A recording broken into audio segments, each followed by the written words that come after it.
দিয়ে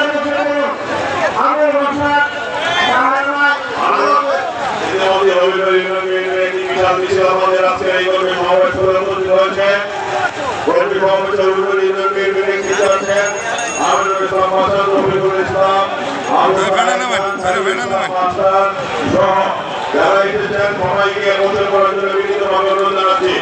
আপনারা হবিগঞ্জ থেকে যারা এসেছেন সবাইকে বিনীতভাবে অনুরোধ জানাচ্ছি, আপনারা জায়গা নিয়ে একত্র করুন। আমরা আপনাদের মাধ্যমে আপনাদেরকে অভিনন্দন জানাচ্ছি। পৌরসভা আবুল কাসেমের নেতৃত্বে বিশাল বিশেষ আমরা আপনাদের মাধ্যমে তাদেরকে অভিনন্দন জানাচ্ছি। বন্ধুরা আজকের এই কর্মী সমাবেশ মধ্যে আরম্ভ হবে।